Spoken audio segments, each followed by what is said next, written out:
Hearing about a dog's specific behavior challenges and personally experiencing those behavior challenges are two wildly different worlds, and that is something we really struggle to communicate in sheltering. A lot of people think they understand what we mean when we say a dog is scared or under-socialized and therefore a flight risk, because maybe they grew up with a dog who hides when strangers come over and that dog never ran away. The first mistake here is assuming that all scared dogs are created equal, when in reality it is a big fat scale, and animal shelters in rural areas see a lot of dogs at the far end of that scale.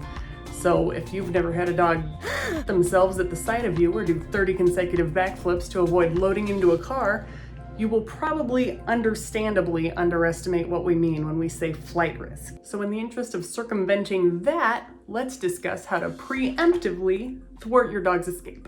Consider the collar. This is a martingale collar. A well-fitted martingale is ideal for flight risk dogs because it safely tightens around the neck when there is tension on the leash without choking the dog like other tightening collars might. A good rule of thumb for fitting a martingale is to center it on the neck and adjust it so that you can just slip 1 or 2 fingers underneath. Be aware that a collar itself is still fallible though. A buckle can break with enough tension, and if it's not fit correctly, it will slip over the head easily with resistance. Consider the harness. This is a well-fit harness. A harness is a helpful and humane walking tool when used correctly. There are a lot of excellent harnesses out there that cater to different needs. Almost all have YouTube videos about how to fit them appropriately. Extra security tip: clip the leash to the collar and the harness, or clip the leash to the harness and use a carabiner to secure it to the collar. Consider the leash. First of all, always leave a leash dragging on your new dog for at least a week or 2. This is a sturdy leash. This is a flat leash.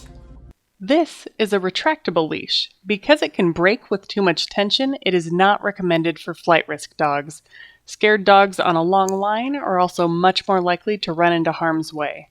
This is a great way to hold a leash. With your hand through the handle, a sudden jerk on the leash won't pull it from your hands. Extra leash tip: slip leads are an excellent backup leash. There is no slipping out of a slip lead when the stopper is pushed up correctly.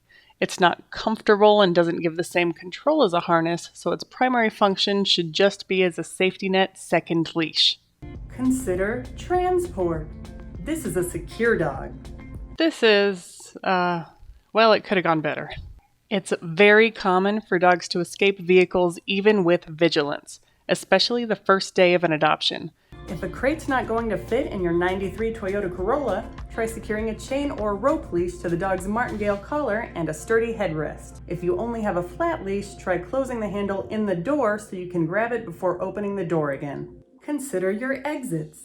This is a wise thing to do with a new dog. A super duper common behavior across all dog personality types is door darting. It's an exciting world out there and they want to see it. So on the rare occasion that you may want to leave your house, I recommend baby gate or X-pen around your entryways and or heavily reinforce the sit-stay commands and or be hyper-vigilant about doorways in general. Always, always, always supervise flight risk dogs in the backyard. Backyards are excellent for house training, leash training, exercise, and getting enrichment time outdoors, but they are also a very common vehicle for escape. It doesn't matter if they're big, small, athletic, overweight, if the fence is 3 feet tall or 6 feet tall, a properly motivated dog can and will escape a backyard. I know one dog who used an air conditioning unit to propel herself over the wall her first day in a new home. Another pairing was famous for repeatedly digging under the fence and escaping. A certain senior dog scaled a 6-foot fence all on her own when she got bored in the backyard.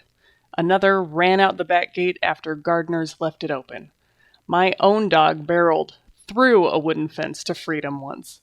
At the bare minimum, while you're getting to know your new dog, leave a leash dragging on them and do not leave them outside unattended for the first couple weeks.